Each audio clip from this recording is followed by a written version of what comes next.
Glória a Deus. Mais um domingo abençoado que Deus nos deu a oportunidade de estar louvando e adorando o nome dele. Sabe, antes de iniciar eu queria falar algo, comentar algo que eu comentei aqui no ensino com o pessoal, né? Foi sobre a vozinha ali da família da Bianca, a mulher do Guilherme. Fomos lá visitar a vozinha dela lá e aquilo me impactou. Sabe, enquanto eu estava aqui louvando e adorando o nome do Senhor, aquilo me trouxe a lembrança, né, da semana passada. 81 anos, né, Bianca? 81 anos e queimando por Jesus. 81 anos e querendo fazer a obra do Senhor. Ela chegou lá, claro, para a gente visitar, nós orar, mas ela queria contar um projeto que ela tem para fazer na igreja. E aquilo me motivou, sabe? Eu falei, meu Deus, é assim que eu quero. Para minha melhor idade, né? Tem gente que fala que é a velhice, mas é a melhor idade, é a idade onde você está ali. A Bíblia muitas vezes fala que passou daquela idade, é só cansaço, fadiga, mas não. Ela falou, Jesus tem pressa, eu sei que em breve eu vou. 90 anos ainda ela já jogou lá, tal. E ela falou, eu quero me desgastar para Jesus, eu quero poder gastar esses últimos dias adorando Ele, bendizendo o nome dele. Sabe, né, a pastora Lani foi lá, ela já tirou um tecladão lá profissional e já começou a tocar, sabe, tocar, cantar, louvar. Sabe, hoje é um dia da gente realmente refletir sobre isso. Será que nós estamos adorando a Deus com todo o nosso entendimento? Hoje é o dia de a gente lembrar a memória de Jesus, aquilo que Ele fez. É o dia da ceia do Senhor, que Ele falou que nós devíamos fazer isso em memória dEle. Sabe, a pregação a qual Deus colocou no meu coração é sobre escolhas. E sabe, aquilo que você escolhe hoje, aquilo que você escolhe fazer hoje, vai acontecer, o reflexo vai vir lá atrás, lá na frente, quer dizer. E aquilo que você escolheu lá atrás, talvez as consequências que você está vivendo hoje, foi devido a algumas escolhas que você fez lá atrás. Sabe, se você não escolheu estudar lá atrás, às vezes hoje está se batendo para conseguir um emprego. Talvez se você escolheu, eu escolhi essa mulher, daí você está lá reclamando da mulher que Deus te deu, mas você que escolheu.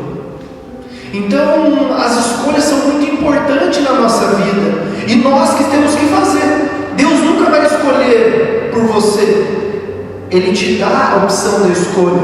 Desde o início, Ele disse, todas as árvores podem comer livremente, mas dessa aqui eu queria que você não comesse. Ele deu como que eu posso dizer, não uma correção, Ele deu uma dica. Dessa aqui não coma, não quero que você coma. Mas em nenhum momento Ele tirou a opção de escolha deles. Eles podiam escolher comer ou não. Então é assim, a nossa vida, ela é baseada nas escolhas. E sabe, eu coloquei aqui um tema, acho que até para ficar polêmico ali depois, para colocar na thumb do YouTube, que é o tema dessa mensagem: em quem Jesus voltaria? Em quem Jesus voltaria? Daí a gente pensar em eleições, esse tempo de eleições, não tem nada a ver com isso. Eu só coloquei esse nome, sabe por quê? Porque em quem Jesus votaria, votar quer dizer o que? É você fazer uma escolha, não é? E aqui eu quero falar sobre as escolhas de Jesus. Nós vamos estudar sobre as escolhas dele, a qual ele escolheu os seus discípulos. E eu queria que você abrisse lá em Marcos 3,13. Marcos 3,13, você vai ver aonde Jesus começou a fazer as escolhas dele. Ele escolheu os 12. Marcos 3,13. Todo mundo achou? Que nem diz aqueles pregador. Como que é? Você achou, diz amém. Você não achou, diz misericórdia. Hoje é mais fácil deixar, né? Na internet, você coloca ali no celular rapidinho. Então vamos lá. Diz assim: Jesus subiu ao monte e chamou para si aqueles que ele quis, os quais vieram para junto dele. Escolheu 12, designando os apóstolos, para que estivessem com ele, os enviassem a pregar e tivessem autoridade para expulsar demônios. Estes são os 12 que ele escolheu: Simão, a quem ele chamou de Pedro, Tiago, filho de Zebedeu, e João, seu irmão, aos quais deu o nome de Boanerges, que significa filhos do trovão, André, Filipe, Bartolomeu, Mateus, Tomé, Tiago, filho de Alfeu, Tadeu, Simão, o Zelote, e Judas Iscariotes, o que traiu. Então esses foram o que Jesus escolheu. E aqui nessa mensagem eu quero que nós possamos ver que mesmo Jesus sendo Deus, ele escolheu algumas pessoas com um temperamento e estilo, classe totalmente diferente. E talvez você vai se encontrar dentro de algum deles e vai ver: será que Jesus me escolheria? Ó, nós vamos começar aqui. Eu quero falar a cada um deles. Eu acho que vai ser um culto quase que de ensino. Eu vou falar dos 12 apóstolos ali. Pedro, o impossível. Eu coloquei ele, Pedro, como o impossível, que ele era aquele cara, a gente sabe que foi aquele que, quando Jesus bobeou ali, na hora ele arrancou a orelha do servo. Então ele era um cara impossível. Pedro, cujo nome era Simão, foi um dos primeiros discípulos chamado por Jesus. Seu nome foi mudado para Pedro, que significa pedra, e ele foi conhecido por ser impulsivo muitas vezes, agir sem pensar. No entanto, Pedro também tinha uma fé ousada e foi um dos líderes da igreja primitiva. E o versículo que eu coloquei aqui, Mateus 16:18, diz assim: e eu lhes digo que você é Pedro, e sobre essa pedra edificarei a minha igreja, e as portas do inferno não prevalecerão contra você. Pedro é um exemplo de como Jesus transforma as nossas fraquezas em pontos fortes. Ele falhou, ele negou Jesus 3 vezes, mas depois se tornou a pedra angular ali, que Jesus fala. Então nós vemos assim que Pedro, ele era um cara impulsivo, ele era o cara que negou Jesus. Jesus, eu vou escolher só os bons, sabe, algo que eu fiquei pensando assim, será que Jesus, eu acho que até o Gabriel pregou sobre isso, só que no tema ali de Davi, né, teve todos os irmãos, ele não escolheu o mais forte, nem o mais bonito, nem não, ele escolheu cada um conforme ele viu no coração. Então às vezes a gente vê, não, mas aquela pessoa é impossível, aquela pessoa fala sem pensar, aquela pessoa é difícil de lidar, que ao mesmo tempo que ele estava ali sendo uma bênção, que se a gente for ver, teve um impasse onde Jesus começou a falar de coisas espirituais ali, e daí ele fala assim, Jesus fala, quer ir com eles? Porque alguns deixaram Jesus. Daí ele fala, para onde iremos nós, se só tu tem palavras de vida eterna? Pedro vai e traz essa revelação, e de repente Jesus já fala, para trás de mim, Satanás.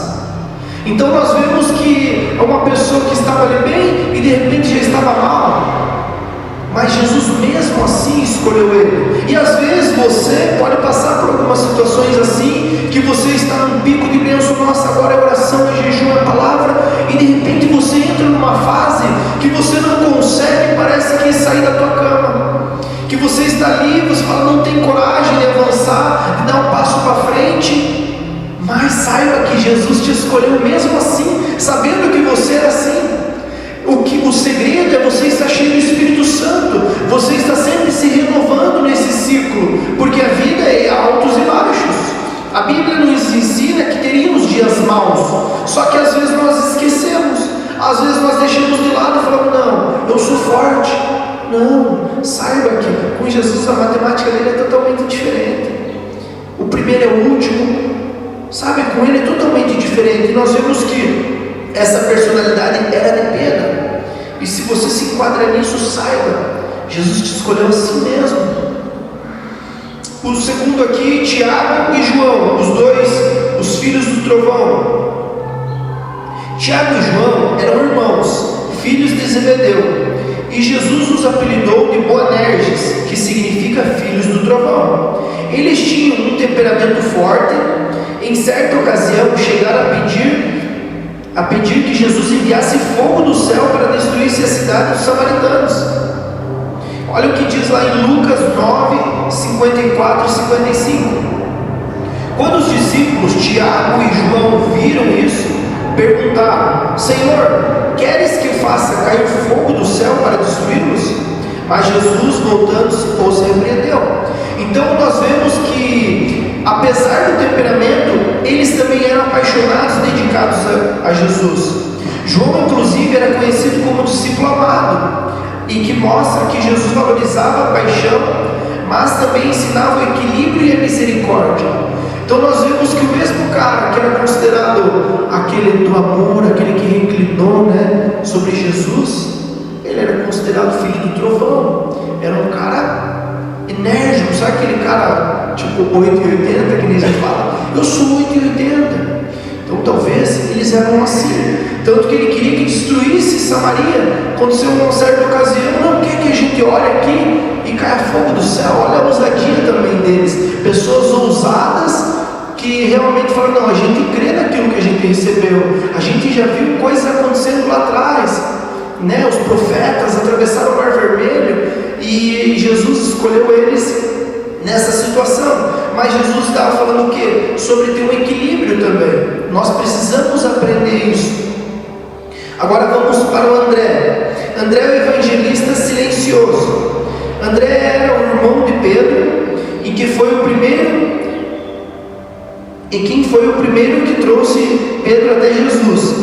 Ele não aparece tanto quanto seu irmão, mas sempre vamos ver André apresentando pessoas a Jesus. Ele tinha um papel importante nos bastidores. Olha o que diz lá em João 1, 41 e 42. André, irmão de Simão Pedro, era um dos que tinham ouvido e que João dissera que estavam seguindo Jesus. O primeiro que encontrou foi Simão, seu irmão, a quem disse: achamos o Messias, isto é, o Cristo, e levou ele até Jesus.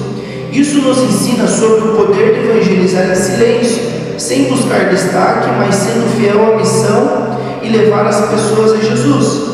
Então nós vemos aqui que essa característica de André era uma pessoa que talvez era silenciosa, talvez não era uma pessoa que estava nos holofortes, estava no altar e tal, mas era aquele evangelista silencioso, que falava do amor de Jesus, que falava: na tua empresa você está ali tranquilo, de repente você fala do amor, traz as pessoas até os pés da cruz. E isso é uma característica muito importante. E se você for ver cada característica de cada um, eu comecei a estudar, e conforme eu comecei a ver cada ponto deles, nós vemos que é essencial, que nem a palavra nos ensina. Cada um é uma parte no corpo de Cristo. Um vai ser aquele que vai à frente, vai desbravar, pessoas vão bater nele porque ele vai falar umas coisas que talvez os outros não gostam, mas tem que ter essa pessoa silenciosa, que vai falar no amor, que é mais calminha, que é esse evangelista André. E Filipe, o prático. E aqui você já vai ver, talvez: eu sou essa pessoa prática. Amém. Hoje eu sei que ele é vinho,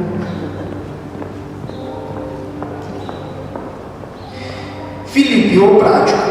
Filipe era um homem prático, muitas vezes focado nas questões materiais e terrenas.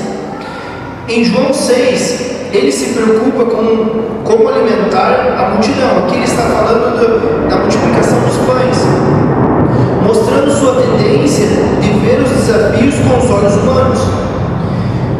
João 6, 5, 7. Jesus olhou para cima e viu uma grande multidão que se aproximava. Então disse a Filipe: onde compraremos pão para o povo comer? Ele fez essa pergunta apenas para prová-lo, pois já tinha em mente o que ia fazer. Filipe respondeu: 200 denários não compraria pão suficiente para que cada um comesse um pedaço. Então aqui nós vemos que Jesus fez a pergunta mais para testar o coração dele. Ele era um cara prático, mas ele estava muito focado nas coisas terrenas. Então Jesus quis dizer o que? Não, sim, você pode ser prático, sabe? Às vezes nós temos que ser práticos nas situações, mas que acontecem vêm do céu. Eu sempre tenho falado que uma batalha para vencer no natural, primeiro ela precisa ser vencida no espiritual. E era mais ou menos isso que Jesus quis dizer. Opa, vamos partir o pão, agradecer, dar aos discípulos. E ele fez eles participantes do milagre. Filipe participou daquilo. Então o que acontece? Opa, eu tenho que ser prático, eu tenho que acontecer, mas eu tenho que entender que as coisas vêm do alto, as coisas vêm de Deus, eu tenho que ter esse entendimento.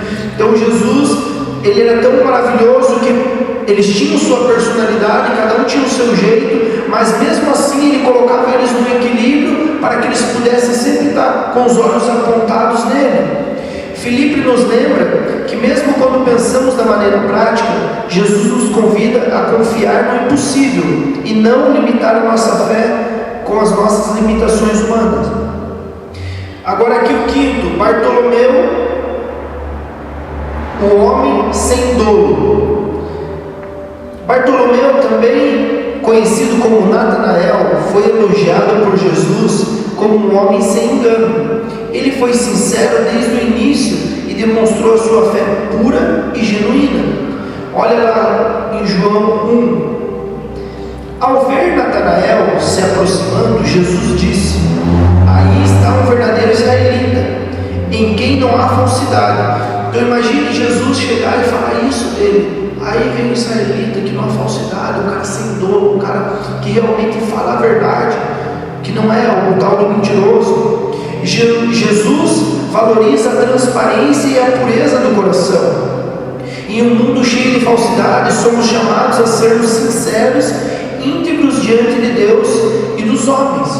Então Jesus, ele quer que a gente seja essa pessoa. Não falar, vamos usar a política aqui mesmo. A pessoa vem ali, o político vem, abraça um aqui, abraça outro ali e aceita tudo. Não, nós temos que ter a nossa posição, nós temos que ter os nossos princípios bem traçados. Então nós temos que realmente ser sinceros e verdadeiros. Nós não podemos ser uma coisa aqui e outra coisa ali. No meu trabalho eu sou assim, na igreja eu sou assado. Não, nós precisamos ser o mesmo. Mateus, o cobrador de impostos. Mateus era um cobrador de impostos, uma profissão odiada pelos judeus, pois eles trabalhavam com os romanos e era visto como um traidor. Mesmo assim, Jesus o chamou. Pense isso aqui, né? Era uma profissão que realmente era odiada ali, porque ele trabalhava com os romanos, eles iam ali e tiravam o pelo do povo ali. Lembra que a gente até contou ali a história dos samaritanos, a briga que aconteceu lá atrás, foi o que? Devido também a impostos. Então pense, os caras dividiram o reino por causa disso. Então ali não foi diferente. Ali os caras, opa, mas vai trazer esse cara aí, esse traidor. E ali quando eu fazendo esses estudos, eu pensei, cara, todo mundo talvez, e não sei se você também não pensa assim, pensando que o traidor seria Mateus, né? Quem se fosse para trair, porque a hora foi um pouco antes da ceia, ele, já estavam ali ruminando quem poderia trair. Será que eles vão pensar, já, o traidor vai ser esse cara, esse cobrador de impostos aí? Talvez as pessoas nunca pensariam que fosse Judas. Nós vamos ver que Judas era um cara consciente, era um cara também estudioso. Então, as pessoas talvez pensavam que era ele. Mateus 9:9 diz: Passando por ali, Jesus viu um homem chamado Mateus sentado na coletora e disse: siga-me. Mateus levantou-se e o seguiu. E aqui também o que é interessante, nós vemos que Mateus, na hora que Jesus chama ele já vai e segue, deixa tudo e segue. Ele era um cara com o coração disposto a fazer aquilo que Deus tinha. Então, vem e segue. Muitos de nós falam: não, deixa eu resolver tal coisa primeiro. Não, preciso que meu filho cresça mais um pouquinho. Não, isso aqui, eu preciso me formar. Não, porque aquilo. Sabe, a pessoa que talvez seria o mais improvável ali, que todo mundo está achando que era um traidor, quando Jesus chamou, ele foi e seguiu. Então ele tinha um coração disposto. Mateus nos ensina que o passado não determina o nosso futuro. Jesus pode nos redimir e nos dar um propósito, independente da nossa história. Então aqui também fala muito sobre isso, sobre que Deus ele apaga o nosso passado, e não importa, quando você decide viver por Ele vai apagar tudo, Ele vai te dar uma nova história. Tomé, quem sabe que Tomé era? Tomé era o cara cético, é o que duvidou. Tomé ficou conhecido como o discípulo que duvidou da ressurreição de Jesus. Ele não acreditou até que Jesus pessoalmente pedisse para ele tocar nas suas feridas. Olha lá em João 20. Depois disse a Tomé: coloque o dedo aqui, veja as minhas mãos, estenda a mão e coloque do meu lado, pare de duvidar e creia. Disse Tomé: Senhor, meu Deus e Deus meu. Então disse: porque me viu, você creu? Felizes são aqueles que não viram e creram. Então aqui nós vemos ele também falando sobre nós, porque nós não vimos e mesmo assim cremos. É isso que Jesus falou. Ele não está dizendo que você não pode, tanto que o próprio Jesus falou: quer duvidar? Agora duvidou, agora coloca a mão aí, põe ele lá, põe no ferimento. Você quer ver? Está aqui minhas mãos. Então, e muitas vezes nós também somos aqueles que duvidamos. Você às vezes duvidou do teu chamado, duvidou da tua família, ou até está duvidando. Como que eu vou passar daqui para frente? Como que eu vou evoluir? Como que vai acontecer na minha vida? E mesmo assim, Jesus chamou esse cara, sabendo que ele era um cara que duvidava. E nós precisamos entender que Jesus transforma todas as personalidades, tudo aquilo que ele precisa para que a gente possa se tornar naquilo que ele tem para nós escrito. Tomé nos lembra que Deus entende as nossas dúvidas, mas nos convida a confiar mesmo sem ver. A fé é tudo. Nós precisamos entender que Ele nos chama a olhar e crer. Sabe? Crie, por isso falei. Essa palavra é muito forte. Crie, por isso falei. Você tem que declarar. Você não precisa estar vendo, mas você tem que crer. E Tomé, mesmo duvidando, estava lá entre os 12. 8. Tiago, filho de Alfeu, aqui eu coloquei o silencioso. Pouco se sabe sobre Tiago, filho de Alfeu.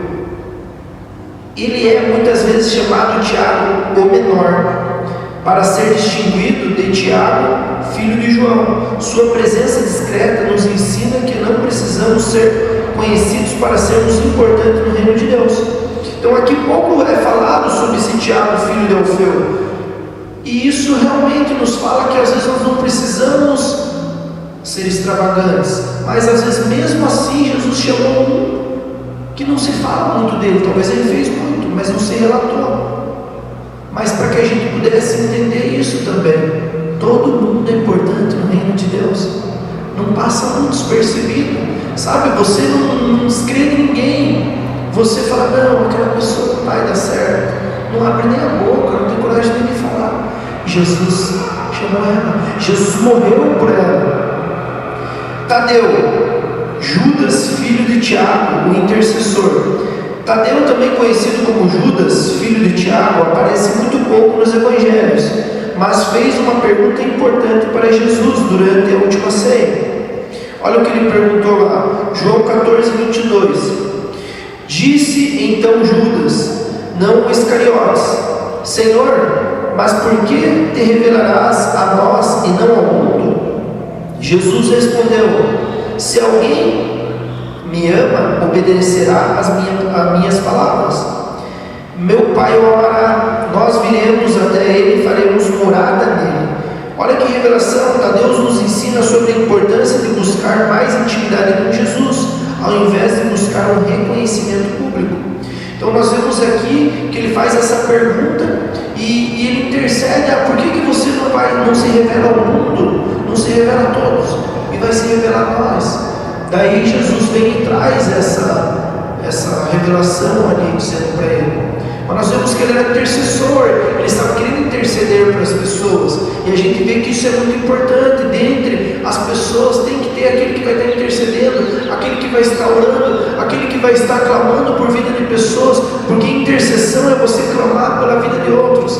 Vocês às vezes não vê todas as orações, né? Mas quem está no grupo de intercessão, acontece alguma coisa, a gente coloca lá, ou o irmão manda para a gente no WhatsApp, tem como orar, a gente coloca lá, os intercessores vão estar ali orando. Nós vamos colocar aquilo nas quartas-feiras, né? Esse culto específico para isso, para a gente orar. Sempre temos colocado ali em oração a vida dessas pessoas.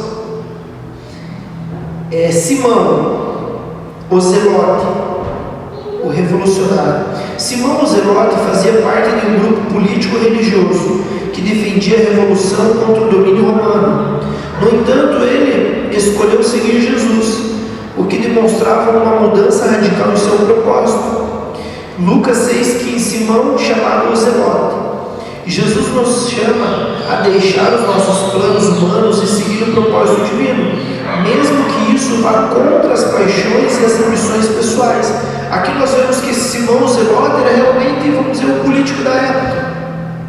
E ele decidiu radicalmente largar aquilo para viver a obra de Deus, para seguir Jesus, para viver o seu chamado, o seu propósito. Isso nos mostra o quê? Que nós precisamos também ser radicais nas nossas escolhas e escolher estar com Jesus. E aqui o último, Judas Iscariotes, o traidor. Judas Iscariotes é tristemente lembrado por sua traição. Ele estava entre os 12, mas permitiu que a ganância e o desespero o afastassem de Jesus. Mateus 26, do 14 ao 16. Então um dos 12, chamado Judas Iscariotes, dirigiu aos chefes e os sacerdotes e perguntou: o que me darão para entregar a vocês? E eles lhe firmaram um preço, 30 moedas de prata. Desse momento em diante, Judas passou a procurar a oportunidade para entregá-lo.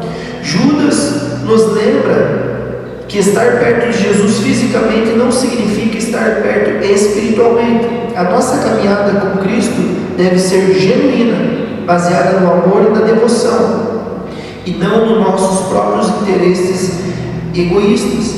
Então nós vemos aqui que, Judas, ele nos ensina sobre isso. Não adianta nós estarmos aqui fisicamente, mas espiritualmente nós não estarmos com ele. Não adianta falar, estou com você, mas na hora, como que eu posso te trair? Como que eu posso fazer aqui? 30 moedinhas de prata e tal. Claro, nós sabemos que estava já escrito, e agora eu queria pôr uma reflexão assim na escolha de Jesus. Sabe, eu fiquei perguntando isso. Será que Jesus escolheu errado? Daí eu falei, não, porque também já estava escrito no Antigo Testamento que ele ia ser traído. Sabe, então tudo é certo, tudo estava debaixo do plano. Eu também comentei isso no ensino. Deus, ele não é pego desprevenido.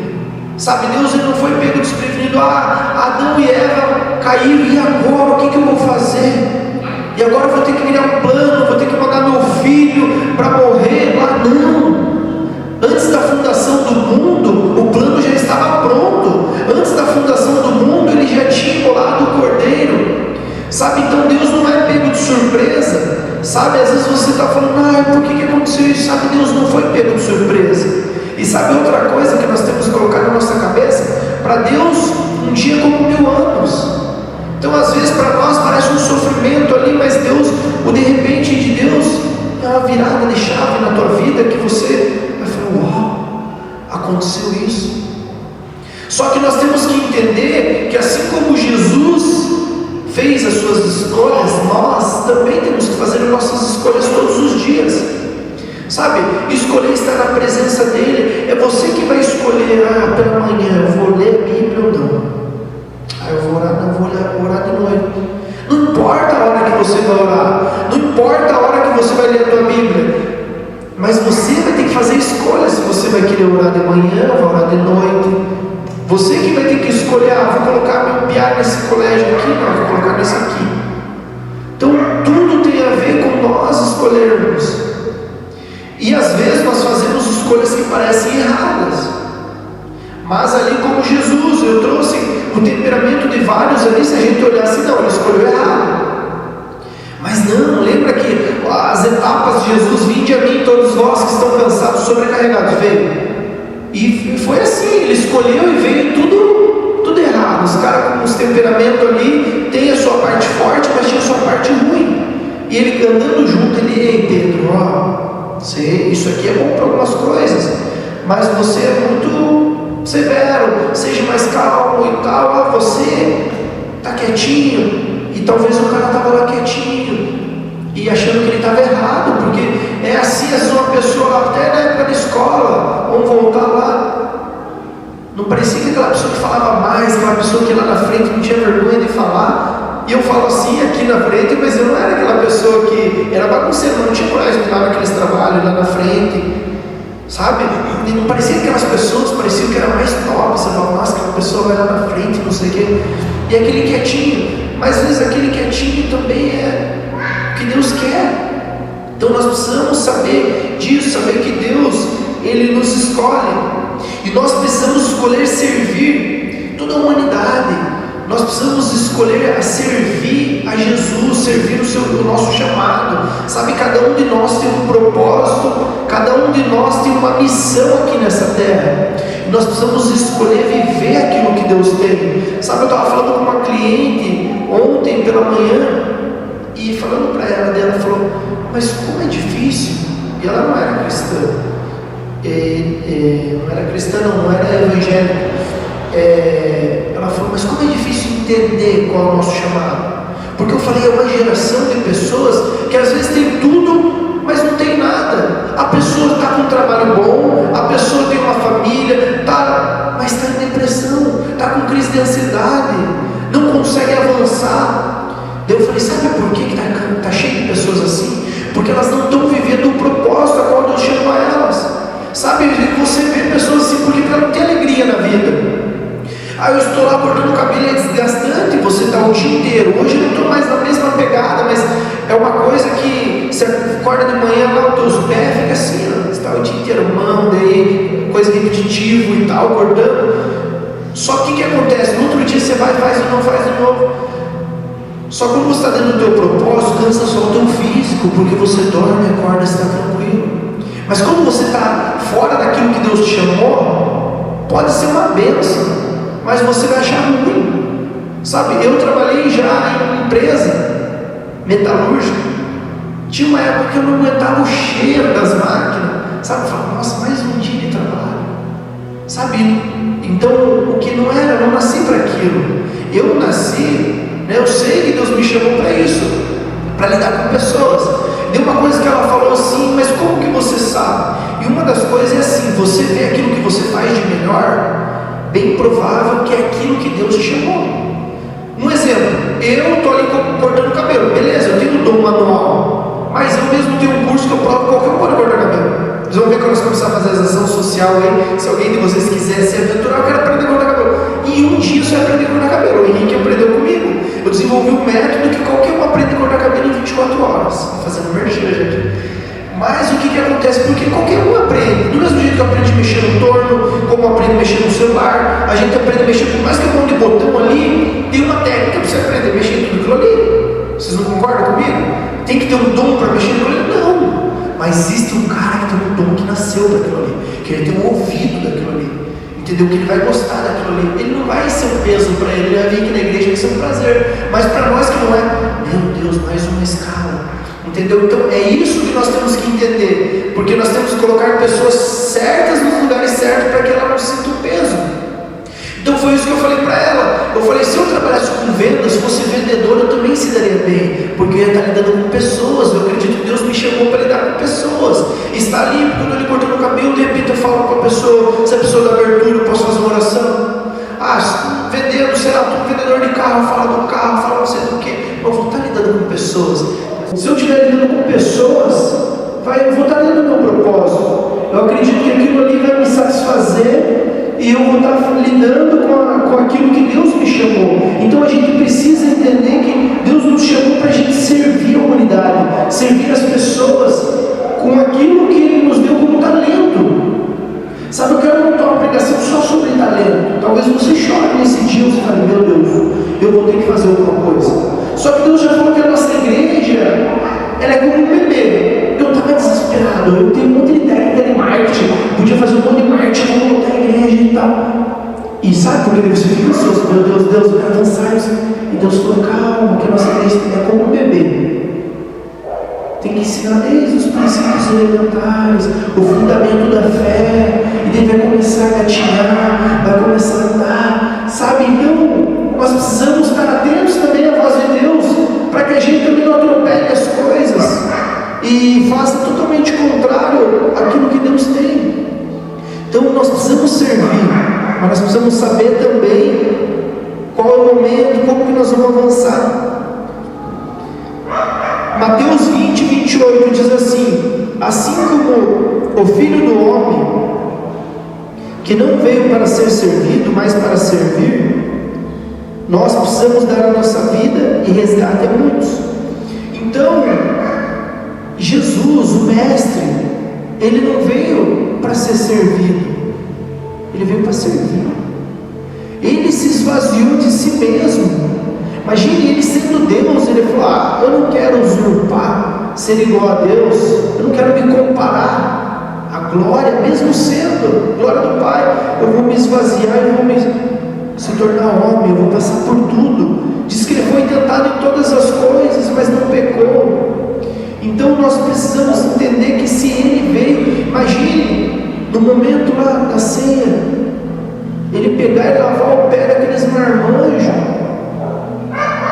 Pense, o Rei dos Reis, Senhor dos Senhores, pegar aqueles pés lá cheios de chulé, frieira, sabe Deus o que, aquelas unhas encravadas, e lavar os pés em humildade, dizendo: eu estou aqui para te servir, sabe, eu quero servir vocês, sabe, eu acho tão bonito isso. No encontro com Deus, né, alguns não passaram, mas já dando um spoiler, ele sabe que não pode falar muito, mas um pouquinho dá para falar. Sabe, é onde você vai, se sente amado, se sente servido, você tem o prazer em servir pessoas, que você está lá e só ouvindo Deus e aquela voz do Espírito Santo, mas isso tem que ecoar todos os dias. Nós temos que querer servir as pessoas aí fora, porque nós como igreja, eu sempre falo assim, nós estamos em época de política, até coloquei esse tema na palavra, em quem Jesus votaria. Nós precisamos servir. Sabe, os políticos aí, eles têm que fazer a parte deles, mas eu acredito que a igreja faz muito mais. Sabe por quê? Porque a gente faz sem olhar quem. O que a mão direita faz, a esquerda não precisa ficar sabendo. Nós, se deixar, a gente vai lá e faz, e sai feliz contando, igual os discípulos quando voltaram, após o envio dos 72 ali, que eles saíram de 2 em 2, saíram extasiados, falaram: nossa, nós servimos as pessoas, nós oramos por elas, os demônios foram libertando eles dos demônios, curamos os enfermos. Então isso é maravilhoso, essa questão de servir. Então nós temos que chamar a responsabilidade para nós. Agora, a segunda escolha, nós temos que escolher ser transparentes com Deus. Assim como Bartolomeu, que era conhecido por sua sinceridade, nós precisamos também ser transparentes. Olha o que 1 João 9 diz: se confessarmos os nossos pecados, Ele é fiel e justo para perdoar os nossos pecados e nos purificar de toda injustiça. Então Deus, Ele nos perdoa de tudo que é pecado, Ele nos perdoa de tudo, e nós precisamos ser transparentes com Ele, colocar o nosso coração no lugar secreto, que nem foi pregado aqui. Pai, eu estou com essa dificuldade, eu quero avançar, mas eu não consigo. Eu quero escolher por você, mas o meu coração ainda está em algumas coisas ali do mundo. Me ajuda nisso, sabe? Nós temos que ser transparentes com Ele com isso, sabe? Ainda eu tenho umas raízes aqui mundanas, Pai, mas eu quero viver mais. Eu sei que para mim ver mais de você, eu tenho que tirar mais das coisas do passado. Mas você precisa ser transparente, Pai. É só você. E é só Ele que consegue tirar isso de nós. Nós por nós mesmos, pela força do braço, que nem diz, não vamos conseguir. Nós precisamos pedir a Ele: Pai, eu rendo a Ti, a minha vida está nas Tuas mãos. Eu quero ser como a avó da Bianca. Pai, eu quero te servir até os 90, 100 anos, com saúde, me dá saúde. Você acha que eu acho que ela ora só assim: Pai, me dá saúde que eu vou entregar para você. Pai, me dá saúde que eu vou fazer. E às vezes nós estamos só vivendo e nada. Nós precisamos ter esse anseio. Terceiro e último, a escolha, nós precisamos escolher ter compromisso com o reino de Deus. Os discípulos, mesmos com falha, escolheram seguir a Jesus até o fim. Na ceia, somos chamados a renovar o nosso compromisso com Cristo, lembrando que ser um discípulo é uma escolha diária para viver o reino de Deus. O tempo de Deus é eterno, mas as escolhas que fazemos no presente definirão o nosso destino eterno. Isso é muito forte, porque Deus é um Deus eterno, mas as nossas escolhas momentâneas e presentes vão destinar a nossa eternidade. Sabe algo que eu sempre falo como confronto? Eu digo assim: quem quer morar no céu? Todo mundo quer ir para o céu, quer morar no céu. Mas será que você tem gasto tempo com aquele a quem você julga e morar com ele? Sabe, às vezes nós não temos gasto tempo com Deus, mas queremos morar no céu. Nós não temos compromisso com o reino de Deus, que é muito mais do que com a igreja. A igreja não tem nada a ver, o propósito é você realmente morar no céu. A igreja, nós estamos aqui aprendendo para que lá fora nós possamos ser igreja. Nós temos que se encher do Espírito Santo para que lá fora nós possamos derramar sobre as pessoas. Porque uma pessoa cheia do Espírito Santo não adianta nada se ela não derramar sobre ninguém. Você tem que estar transbordando, sabe? Transbordando, a pessoa vem, se derrama da glória, derrama da unção, ajuda, sabe? Ações. Eu acho que nós precisamos ser mais organizados, sabe? Não, essa semana, acho que já é uma dica para nós começar a fazer no PG, de começar a fazer metas. Essa semana nós vamos amar alguém, vamos dar um presente, essa semana nós vamos pegar um órfão, vamos orar por ele, sabe? Tipo, a gente tem algumas coisas traçadas, porque parece, senão a gente vai vendo nesse dia a dia, né, rotineiro nosso, e não é por mal, sabe? Porque a gente está vivendo, beleza, eu estou vindo no culto, ouvindo a palavra, mas às vezes tem coisas que vão passando despercebido, mas nós precisamos estar firmados no reino de Deus, entendendo que o reino de Deus é muito mais do que comida e bebida. O reino dos céus é eterno. Se o louvor quiser subir, Mateus 16, 24 diz assim: se alguém quiser acompanhar-me, negue-se a si mesmo, tome a sua cruz e siga-me. Então ele fala: se alguém quiser acompanhar ele, precisa primeiro negar a si mesmo. Às vezes tem pessoa que já quer pegar a cruz antes de negar a si mesmo. E você pegar a cruz e não negar a si mesmo, vai ser difícil. Daí você vai estar falando: meu Deus, que cruz, que difícil, que pesado. E pode reparar, você está murmurando às vezes porque você não negou a si mesmo, porque vai ser pesado. Como que você vai carregar uma cruz sem negar a si mesmo?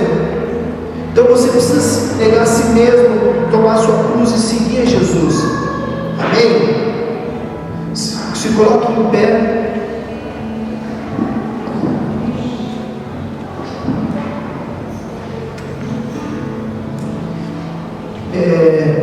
O louvor vai ministrar uma canção, e eu queria que você pudesse refletir sobre as escolhas que você tem feito.